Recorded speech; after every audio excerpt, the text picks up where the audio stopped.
그동안 영적 분별력을 위한 우리의 중요한 자세들을 좀 하나씩 살펴보았습니다. 특별히 요한복음에 이 부분이 집중적으로 나와 있는데 여러 차례 말씀드린 것처럼 요한복음을 중심으로 살펴봤는데 오늘은 그 자세의 마지막 시간입니다. 마지막 시간으로 영적 분별력을 위한 또 하나의 중요한 자세가 오늘 본문에서 볼 수 있는 것처럼 배우고자 하는 자세입니다. 배우고자 하는 자세, 그 부분을 살펴보고자 합니다. 첫째, 영적 분별력을 위한 중요한 한 자세, 배우고자 하는 자세. 우선 예수님께서 이 본문에서 지금 뭘 말씀하고 계신가 하면 심판에 대해서 말씀하시는데, 여기서 예수님 말씀하신 심판은 보는 자들은 보지 못하게 하는 것이 심판입니다. 보는 자들을 보지 못하게 하는 것이 의도적으로 하는 건 아니라도 예수님에 대한 올바른 자세가 없으면 보지 못하게 되는 결과를 가져오는, 둘 다 포함된다고 볼 수 있습니다. 그것이 심판입니다. 다시 말하면 예수님께서, 그러니까 누가복음 보면 우리가 살펴본 대로 시몬이 예언하면서 예수님이 많은 사람을 세우기 위해서 세워지게 됐지만 많은 사람이 넘어지기 위해 세워졌다. 이 말은 예수님 때문에 넘어지는 결과를 가져오게 될 거라 그 말이잖아요. 예수님도 침례 요한의 제자들이 예수님께 왔을 때 그들을 보내시면서 나로 말미암아 실족지 않는 자가 복이 있다고 말씀하심으로써 예수님으로 인하여 실족할 수 있는 것을 명확하게 말씀하셨는데, 지금 본문에 나온 이 사건이 뭐냐? 하나님께서 그렇게 강력하게 역사하셨는데 그것이 오히려 수많은 사람들을 실족하게 만드는 결과가 된 거죠. 그 심판인데 보는 자들의 눈이 어두워지는 결과를 가져오게 된 것이죠. 오늘 본문은 이와 같이 심판에 대해 말씀하고 계신데, 한 가지 더 볼 게 뭐냐면 오늘 본문은 예수님이 이 말씀을 누구에게 하셨느냐 하면 예수를 따르는 바리새인들에게 하셨습니다. 그러니까 모두에게 하셨는데 주변에 있는 자들에게, 그 중에는 누구도 있었느냐 하면 예수를 따르는 바리새인들도 있었어요. 오늘 다시 본문 보십시오. 9장 39절, 아까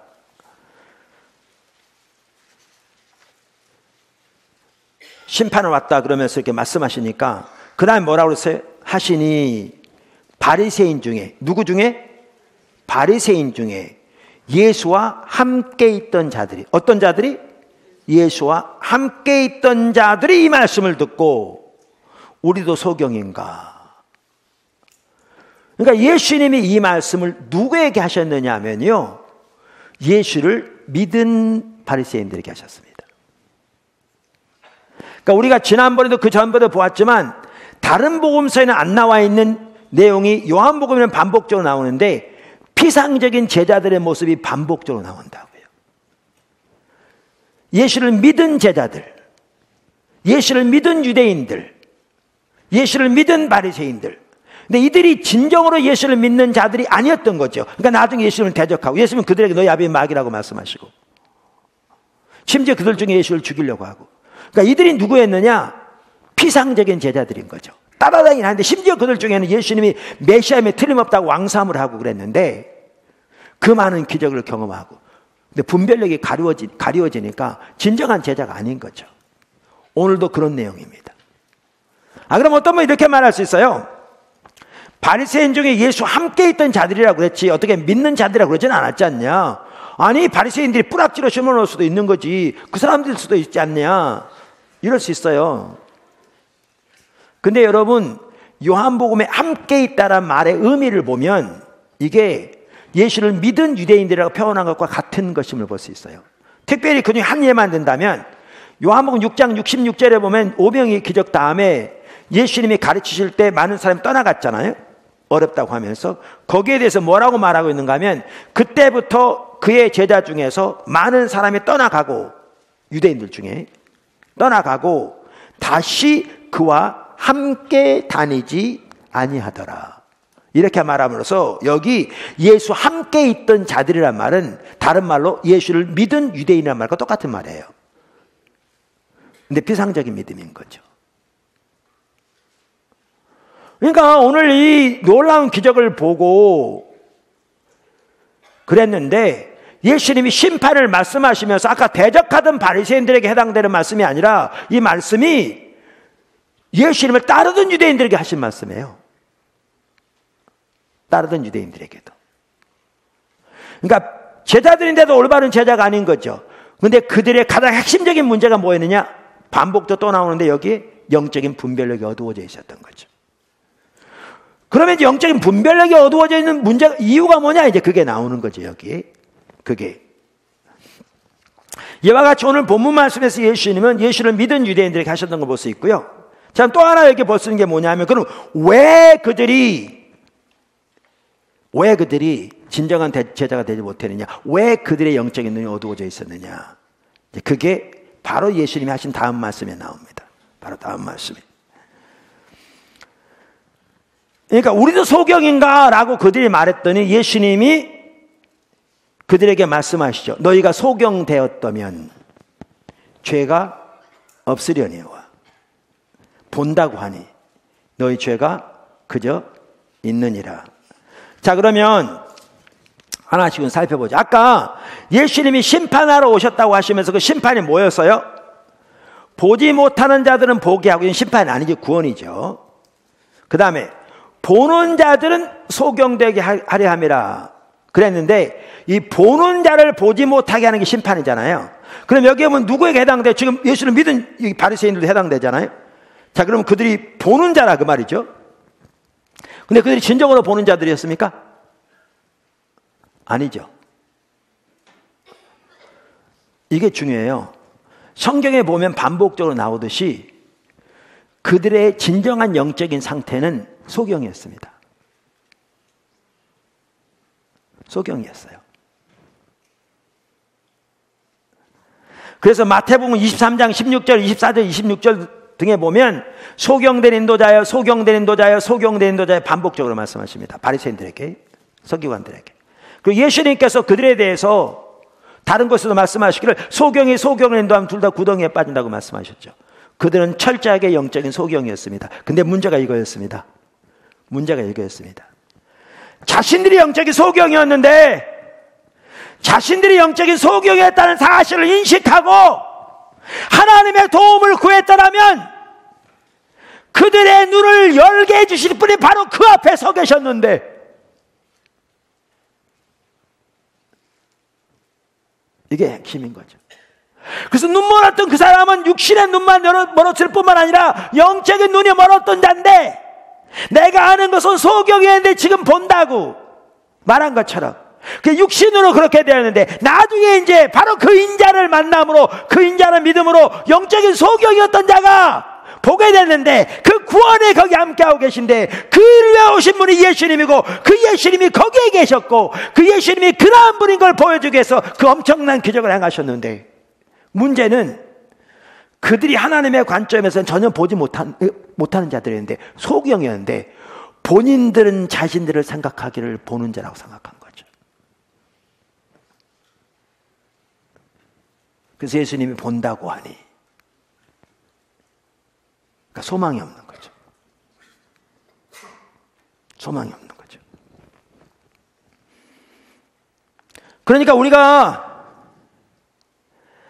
그 로마서 2장에 나오는 그 당시 유대인들의 구절을 여러 번 살펴봤잖아요. 그들은 성경 안에 하나님의 진리와 지식의 본체가 들어있고, 그 성경으로 교육을 받았기 때문에 누구보다 하나님의 뜻을 잘 알고, 하나님을 누구보다 잘 믿고, 지극히 선한 것을 누구보다 잘 분별한다고 자신이 자부했잖아요, 자신들이. 그렇기 때문에 자신들이야말로 누구라고요? 어둠 가운데 있는 자들을 위한 빛이요, 영적인 어둠을 말하겠죠. 소경을 위한 인도자라고, 영적인 소경을 말하겠죠. 그렇게 자신들을 본다고 하니, 문제가 뭔지 아세요? 배우고자 하는 자세가 없는 거죠. 이게 그들의 눈이 어두워지는 가장 주된 이유였습니다. 이게. 그래서 그들은 그들에게 마땅히 있어야 할 갈급함이나 겸손함이 없었습니다.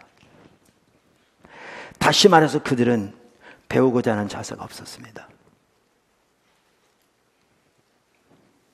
그래서 그들의 영적인 눈을 진정으로 열어줄 수 있는 분, 그분이 바로 그들 눈앞에 있었고, 그분이 그분이라는 사실을 그토록 놀라운 표적과 기사를 그들에게 보여주심으로 알게 하셨음에도 불구하고 오히려 그들은 그분 앞에 배우고자 하는 자세를 엎드리기보다 자기가 가지고 있다고 안다고 하는 그 자세로 판단하고 대적하니까 오히려 눈이 더욱 어두워지게 되는, 그들에게 하나님의 심판이 임하는 그러한 결과를 갖게 되었습니다. 그래서 오늘 본문에 보면 우리의 영적 분별력을 위해 매우 중요한 한 가지 자세가 배우고자 하는 자세인 걸 볼 수가 있습니다. 배우고자 하는 자세가 없으면 영적인 눈이 어두워집니다. 두 번째, 배우고자 하는 자세가 없는 것이 교만입니다. 사실 배우고자 하는 자세가 없는 것이 율법주의의 전형적인 한 열매입니다. 우리가 율법주의는 과거에 여러 번 살펴봤으니까 또 우리가 십자가 복음 성역 공부할 때 이제 살펴볼 텐데, 율법주의는 거짓 신앙책입니다. 가짜 신앙입니다. 그러니까 율법은 하나님께서 우리에게 주신 선한 것인데요, 율법주의는 그 배후에 사탄이 있는 악한 것입니다. 율법주의는. 근데 율법주의는 여러 형태를 띌 수 있습니다. 그래서 제가 제 책에 율법주의 형태들을 다양하게 이렇게 설명해 놨잖아요.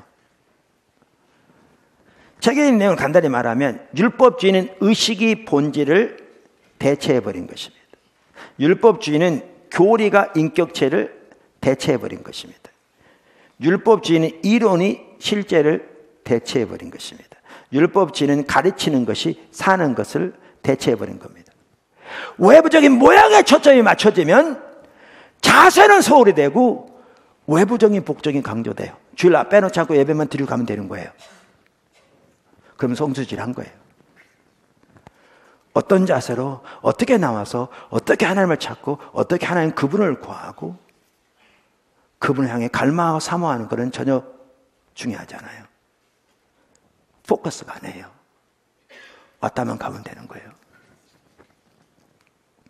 이것은 여러 면에서 그게 적용되는 거죠. 그 다음에 이렇게 율법주의로 전락하면 성령의 인도를 따르는 것보다 규례와 규칙을 지키는 것을 강조해요.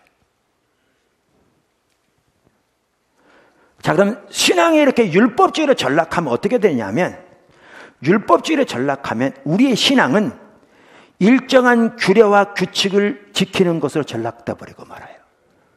그래서 성수지라고 11조하고 몇 가지 전통적으로 내려오는 규례와 규칙을 잘하면 그게 신앙생활 잘하는 것으로 전락해버려요.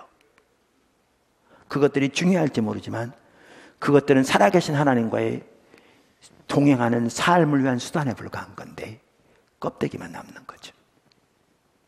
껍데기만. 그래서 그렇게 되면 우리의 신앙을 일정한 규례와 규칙을 지키는 것으로 전락돼 버리고요. 그러면 필연적으로 우리의 노력으로 그 규례와 규칙을 지키는 것에 초점이 있기 때문에 자기의가 강조되게 돼 있어요. 자기의에 빠지게 돼요. 그리고 자기의를 의지하게 되면 그 결과는 하나님의 은혜로부터 분리되고 십자가의 능력은 소멸되고 하나님의 성령님의 임재는 거치고 영적인 실제는 거두어지고 영적인 눈은 어두워진 채 종교적인 모양과 프로그램만 남게 돼요. 이게 가짜예요. 아무리 화려해도. 바리새인들은 그것이 정말 화려했는데도 껍데기만 남아있는 거여서 하나님이 증오하셨어요. 아무런 쓸모가 없었어요. 이게 율법주의예요. 이게. 근데 제가 늘 말씀드린 대로 우리가 육신적으로 이렇게 눈이 안 보이는 분은요, 자기가 보지 못한다는 사실을 알아요. 그런데 영적인 소경은요, 자기가 소경인 걸 몰라요. 이게 심각해요. 몰라요. 이스라엘 몰랐고요, 바리새인도 몰랐고요, 모르게 돼 있어요. 우리가 잠들어 있는 사람은요, 자기가 잠자는 건 몰라요. 깨었을 때야 비로소 자기가 잠들었었다는 사실을 알아요. 영적으로 교만한 사람은 자기 교만한지 몰라요.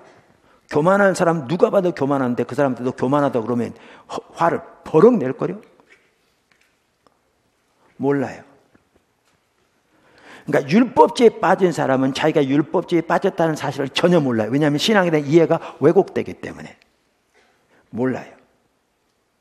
근데 율법주의에 빠지면 열매가 나타나게 돼 있어요. 그래서 우리 신앙이 옳은지 틀리는지 그걸 분별하기 위해서 중요한 게 뭐냐면 그 열매들을 보는 게 중요해요. 왜냐하면 자기가 눈물은지 전혀 알 수 없고 율법주의 빠진 잘못 잘 수 없고 잘못된 전혀 알 수 없거든요. 심각한데. 그런데 율법주의에 빠지면 반드시 나타난 열매들이 나타나게 돼 있기 때문에 그 열매를 보고 만약에 그 열매가 내 삶에 나타나고 있다면 내가 심각하게 잘못됐다는 사실을 깨달아야 돼요. 그래서 열매를 보는 게 중요해요. 그래서 물론 중심의 하나님을 찾는 중심의 일말이라도 하나님을 찾는 배고픔이 있는 사람이라야 열매라도 보고자 하는 열망도 있겠죠. 그런 열망마저 없다면 그건 완전히 이제 심각한 거죠. 그래서 열매를 봐야 돼요. 그래서 율법주의 열매들을 보는 게 매우 중요해요. 그런데 율법주의에 빠지면 거짓 신앙체계에 빠지면 나타나는 전형적인 열매 중에 하나가 뭐냐? 영적인 안일함이에요.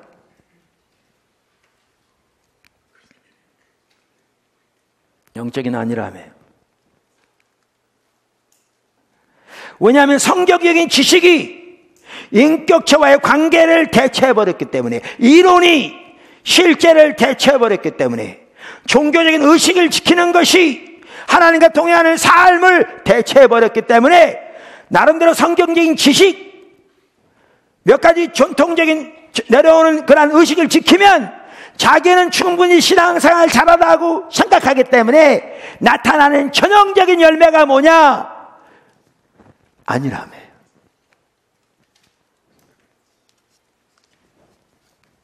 대표적인 열매가요, 얘가 라오디게아 교회. 라오디게아 교회는요, 율법주의에 빠져있던 교회예요. 그럼 어떤 분은 그럴 수 있어요. 아니 성경 어디에 라오디게아 교회가 율법주의에 빠졌다고 나와 있냐? 나와 있어요. 어디에 나와 있냐? 나와 있다니까요. 성경 한번 보실래요? 요한계시록 3장. 율법주의란 말은 안 나와요. 근데 율법주의에 빠져있는 건 볼 수 있어요. 14절. 라오디게아 교회의 사자에게 편지하라. 아멘이시오, 충성되고 참된 증인이시오, 하나님의 창조의 근본이시니가 이르시되 내가 내 행위를 아노니 내가 차지도 아니하고 뜨겁지도 아니하도다. 내가 차든지 뜨겁든지 하기를 원하노라. 이 말은 차지라 그 말 아니에요. 차라리 차는 게 낫다고 할 만큼 미지근한 걸 싫어하신 거죠. 그러면서 강력하게 돌이키기를 촉구하시는 거죠. 내가 이같이 미지근하여 뜨겁지도 아니하고 차지도 아니하니 내 입에서 너를 토하여 내치리라. 얼마나 심각한 영적인 상태입니까? 돌이키지 않으면 하나님이 입에서 토하여 내치겠다. 심각한 상태잖아요. 지금 교회에게 편지한 거예요. 예수를 믿는 하나님의 백성들의 무리인 교회에게. 그런데 그 다음 절을 보십시오. 내가 말하기를 나는 부자라 부요하여 부족한 것이 없다 하나 내 곤고한 것과 가련한 것과 가난한 것과 눈먼 것과 벌거벗은 것을 알지 못하는도다. 자, 여기 보시면요, 전반부에 내가 말하기를 나는 부자라 부요하여 부족한 것이 없다 한다고 그랬어요. 이 말은 뭐냐면 그들의 삶 속에 부로 인한 자부심이 매우 컸던 걸 볼 수 있어요. 그래 안 그래요? 그래 안 그래요? 그래요. 이게 그들이 얼마나 심각하게 율법주의에 빠져 있는가를 볼 수 있는 구절이에요. 우리가 믿음으로 말미암은 의를 살펴보면서 여러 번 살펴봤는데, 믿음으로 말미암은 의에 대해서 가장 잘 말해주는 구절 중에 하나가 빌립보서 3장입니다. 이건 학자들이 다 동의하는 바예요. 그래서 빌립보서 3장에 보면 제목에 그렇게 써 있습니다. 우리말 제목에도 하나님께로부터 말미암은 의 이렇게 되어 있고요. 영어 성경 ESV 성경을 보면 그 위에가 믿음으로 말미암은 의 이렇게 써 있습니다. 지금 그 구절이 뭐에 대해서 말하는 구절이냐면 믿음으로 말미암은 의에 대해서 말하는 구절입니다. 근데 거기에 뭐에 대해 다루고 있냐면 그 당시에 예수를 믿는 믿음만 가지고 부족하다. 예수를 믿는 믿음의 추가로 할례를 받아야 한다. 그래야 정통적인 그리스도인이 되고 하나님의 자녀가 될 수 있고 하나님의 유업을 받을 수 있다. 이렇게 주장하는 유대주의적 율법주의적인 성격을 가진 거짓 복음을 전하는 것에 대해서, 그리고 그것에 넘어가는 성도들을 돌이키기 위해서 지금 쓰여진 거잖아요. 그러니까 예수를 믿으려면 예수만 믿어야지, 예수도 믿고 할례 등 그것이 무엇이든지 육체를 신뢰하면 결국은 육체를 신뢰하는 것과 똑같거든요. 그래서 예수를 믿으려면 예수만 믿고 육체를 신뢰하지 않는 것이 진정한 성도거든요. 그 3절에 우리가 이미 살펴본대요. 제가 그걸 설명하려고 하잖아요. 시간이 많이 필요하니까 이미 했고. 빌립보 3장 3절에 이렇게 말하잖아요. 3절에. 자, 뭐라고요? 하나님의 성령으로 봉사하며, 이 말이 예배하며 그리스도 예수로 자랑하고 육체를 신뢰하지 아니하는 우리가 곧 할례파라, 진정한 성도라, 그 말이죠. 이미 살펴봤습니다. 근데 여기에 보면 우리가 예수를 믿는 거잖아요. 근데 예수를 믿는다는 말 대신에 뭐라고 그랬어요? 예수를 자랑하고 그랬어요. 그래서 이 구절에 보면 명확하게 알 수 있듯이 예수를, 그러니까 자랑한다는 말과 신뢰한다는 말, 믿는다는 말이 상호 교환적으로 사용되었다고요. 다시 말하면 예수를 신뢰하려면 육체를 신뢰하는 것이 바로 아래 사도 바울이 말한 것처럼 배설물이 돼야 돼요. 다시 말하면 육체로 인한 자부심이, 자랑이 배설물이 돼야 돼요.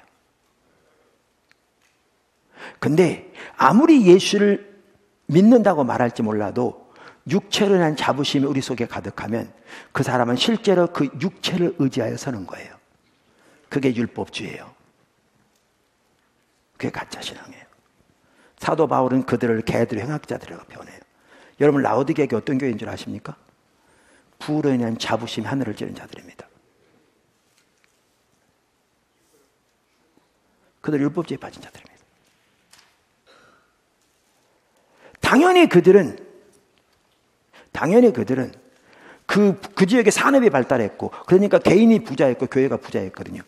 하나님이 그 부를 하나님이 주신 축복이라고 말했겠죠. 문제는 뭐냐 하면 그들이 부로 인한 자부심이 그들 속에 가득한 거죠. 우리가 이미 믿음으로 말미암은 의를 말하면서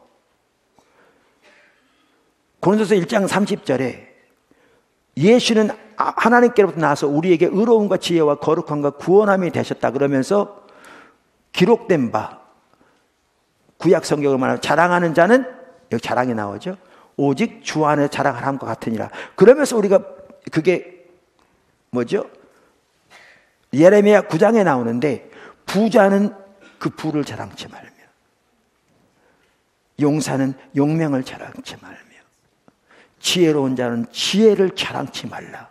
다시 말하면 지혜로 인한, 부로 인한, 그 세상의 것들로 인한, 소위 말하는 육체로 인한 자부심이 사도 바울처럼 배설물이 될 때에야 비로소 진정으로 하나님을 의지하고 하나님이 그들의 의가 되시고 그들의 힘이 되시고 산성이 되시고 능력이 되시는 거죠.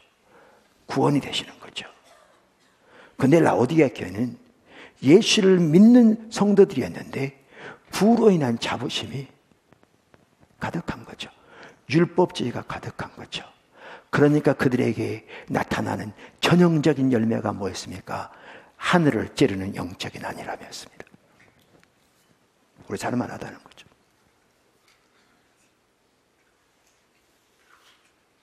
주님 축복받아서 오죽했으면 차든지 덥든지 하라. 돌이키지 않으면 내가 내 입에서 너희를 토하여 내치리라. 그렇게 하실 만큼 영적인 안일함이 하늘을 찔렀습니다. 이렇게 율법주의에 빠져 있으니까 영적인 안일함이 하늘을 찌를 뿐만 아니라, 그러니까 그들의 삶의 열매는 어떻습니까? 요한계시록에 나오는 7개 교회 중에 그 후하신 예수님의 눈으로 칭찬할 것을 아무리 찾고 찾아도 단 하나를 찾을 수 없었던 게 라오디게아 교회입니다. 그리고 그들의 영적인 상태는 돌이키지 않으면 예수님께서 당장이라도 입에서 토하여 내칠 만큼 심각한, 그리고 예수님이 하나님의 교회인데 예수님이 문 밖에서 두드리고 계신, 교회 밖에 계신, 그러니까 그들은 가난하고 눈물고 벌거벗고 가려내는데 그 사실도 전혀 모르고, 보세요, 눈 멀었어요 영적으로. 근데 몰랐어요. 모르게 돼 있습니다. 그러니까 예수님은, 하나님은 그들이 가난하다고 그러는데 그들은 자기들 부자라고 생각하는 거죠. 뭐가 참된 부인지를 모르니까요. 이렇게 돼버립니다. 그래서 우리에게 영적인 안일함이 있다면 우리는 지금 심각하게 잘못되어 있는 겁니다. 자, 이 안일함과 같이 가는 열매가 뭐냐 하면, 율법주의에 빠지면 배우고자 하는 자세가 없습니다. 예수님이 바리새인들에 대해서 두 차례에 걸쳐서 이렇게 말씀하셔서, 한 번은 마태복음 23장에서 말씀하셨죠. 예수님의 제자들에게까지 서기관들과 바리새인들에 대해서 말씀하시면서 3절에 그러므로 무엇이든지 그들이 말하는 바는 행하고 지키되 그들이 하는 행위는 본받지 말라. 그들은 말만 하며 행하지 아니하고.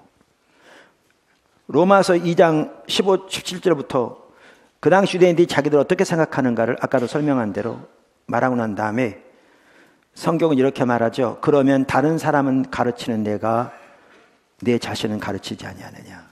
여기 보면 율법주의에 빠지면 나타나는 전형적인 특징이 뭐냐면 안일함과 같이 가는 건데 배우고자 하는 자세가 없는 겁니다. 다른 사람은 가르칠지 모르지만 자기는 가르치기를 추구하지 않는 거죠. 그러니까 배우고자 하는 자세가 없는 겁니다. 배우고자 하는 자세를 잃으면 우리의 신앙은 곧바로 타락한 겁니다. 그리고 그것이 율법주의의 전형적인 열매입니다. 그리고 배우고자 하는 자세를 잃으면 안일함이 나타나는데 그것은 육체를 의지하고 섰다는 겁니다. 그것이 세상의 부이건 성경적인 지식이건 종교적인 의식이건 세상의 성공이건 그것이 무엇이든지. 그리고 안일함에서 돌이키지 않으면 정확하게 라오디게아 교회처럼 됩니다. 결과는 끔찍합니다. 끝으로 한 가지만 간단히 말씀드리겠습니다. 오늘 자세를 마치려고 하니까 영적인 분별력을 위한 또 하나의 매우 중요한 자세가 있습니다. 그게 뭐냐면 하나님의 백성을 사랑하는 자세입니다. 우리가 이것을 요한 1서에서 잘 볼 수 있습니다. 요한 1서는 동일한 사도 요한에 의해서 쓰여졌습니다. 우리가 요한 1서 4장 12절 16절 두 구절을 보면 이 부분을 명확하게 볼 수 있습니다. 제가 읽겠습니다.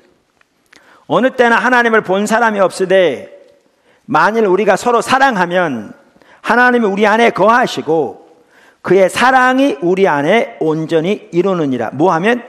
서로 사랑하면. 16절 하나님이 우리를 사랑하시는 사랑을 우리가 알고, 이 안다는 말은 영적인 분별을 전제한 말입니다. 우리가 여러 번 살펴본 것처럼. 왜냐하면 단순히 지적으로 하는 게 아니라 지적, 영적으로 알고 경험적, 도덕적으로 하는 걸 말하기 때문에요.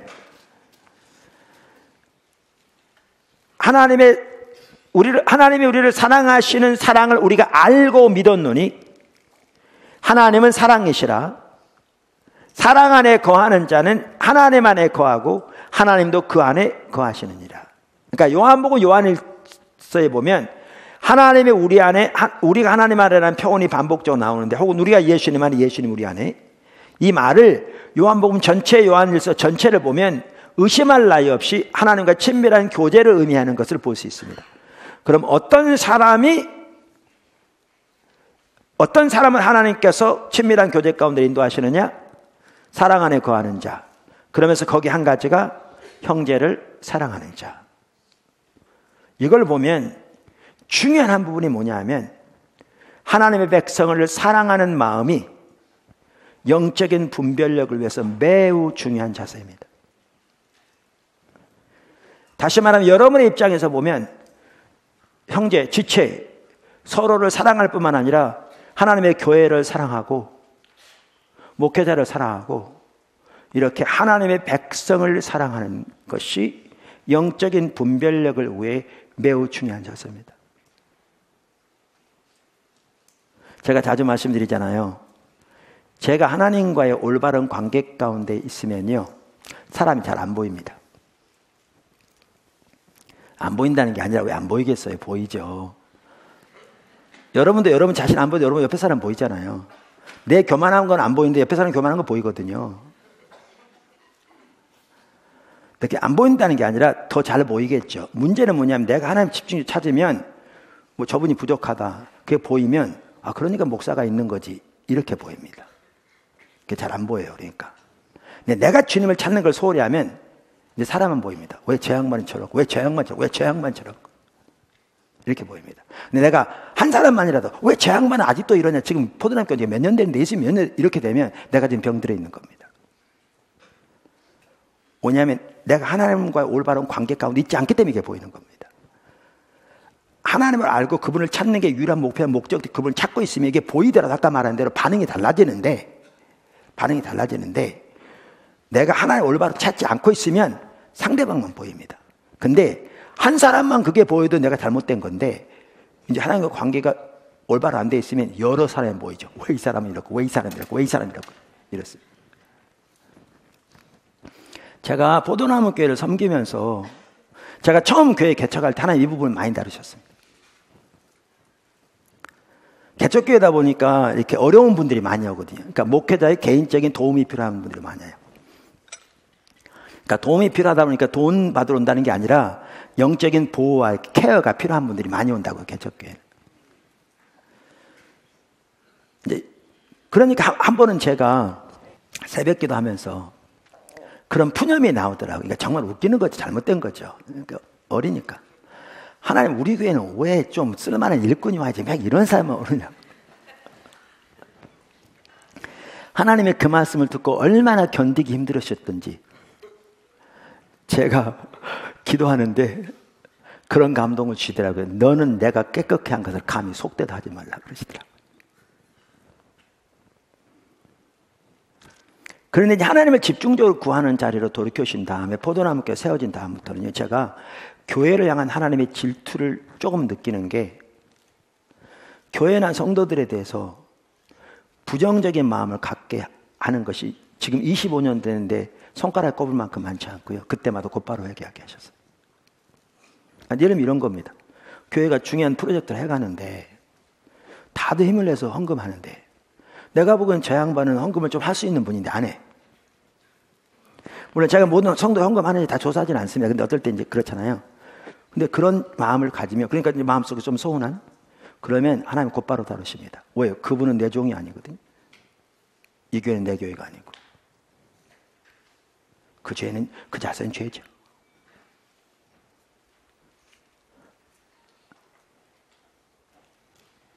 이걸 보면서 하나님께서 얼마나 하나님의 교회를 사랑하시는지, 예수님 피로 값주고 사시고, 그리고 우리 얼마나 하나님의 교회를 소중히 하게 하는지 배워갑니다. 경험적으로.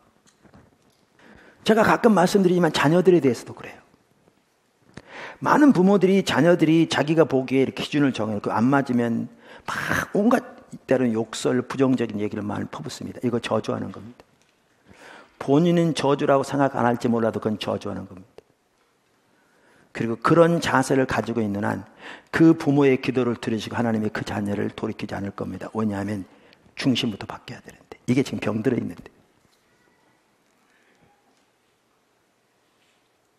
자기는 나무란다고 말하지만 저주를 쏟아붓게 하는데, 그 자녀는 하나님이 이 땅에 보내신 하나님의 사람인 것을 인식해야 합니다. 소중히 여겨야 합니다. 중심에서부터 귀히 여겨야 합니다. 사랑해야 합니다. 그리고 하나님께 맡기고, 부모로서 하나님의 인도를 따라 그 자녀를 하나님의 길로 양육하기 위해 내가 할 부분을 신실하게 섬겨야 합니다. 그리고 결과는 하나님께 맡기고 사랑해야 합니다. 성도를 대할 때도 마찬가지입니다. 그래야 하나님이 그 기도를 들으시고 자녀에게 은혜를 보이시죠.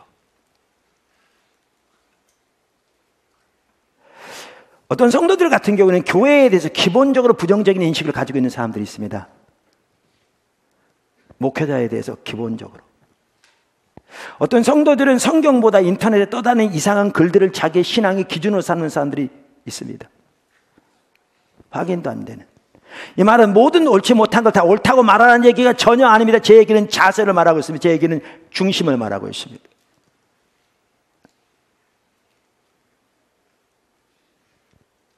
그런데 하나님의 백성에 대한, 교회에 대한 하나님의 사랑의 마음이 없이 영적인 분별력이 열릴 수 없습니다.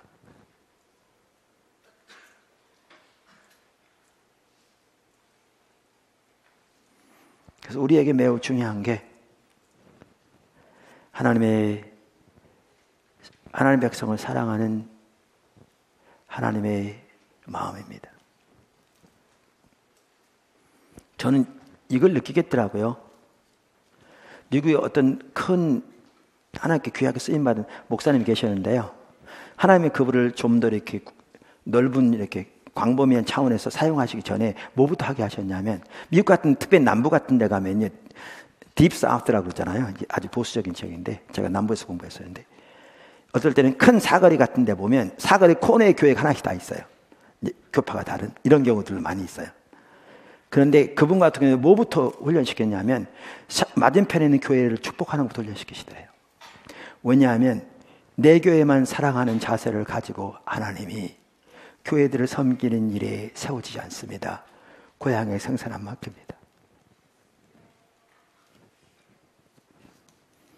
하나님이 제 아내에게는 성도들을 사랑하는 마음을 어떻게 가르친 줄 아십니까?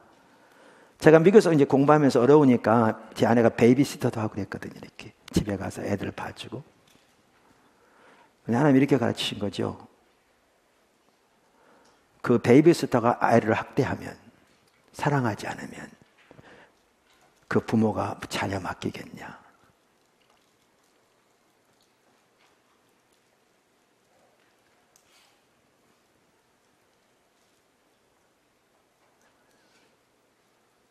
하나님 나라 영적 리더십에서 매우 중요한 자세는, 이건 영적인 분별력과도 관련되고 하나님의 백성을 사랑하는 자세입니다.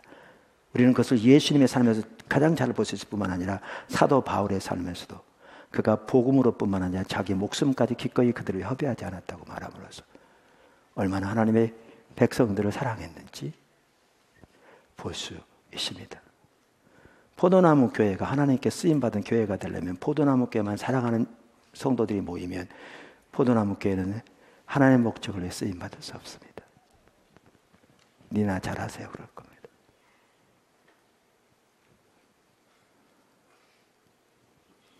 제가요, 하나님이 어떤 지역을 열기 전에 그 지역에 대한 편견을 다 깨뜨리신 걸 아세요? 하나님이 여러분을 일본으로 사역을 인도하시려면 일본을 향한 편견을 먼저 깨뜨리실 겁니다. 요나의 경우는 깨지 않아서 돌아가서 고기 뱃속에 들어가서 깨졌지만, 하나님 일하셨지만 다시 그가 편견이 깨지지 않아서 하나님의 마음을 알려서 돌이키게 하셨지만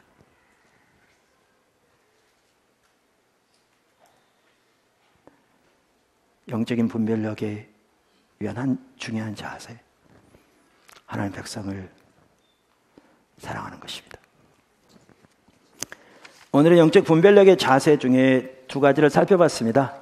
하나는 배우고자 하는 자세고 다른 하나는 하나님 백성을 사랑하는 자세입니다. 그러니까 이러한 자세들로 우리 자신을 살펴볼 수 있기를 바라고요. 이렇게 하나님의 길로 올바로 돌이키는 시간이 되었으면 좋겠습니다.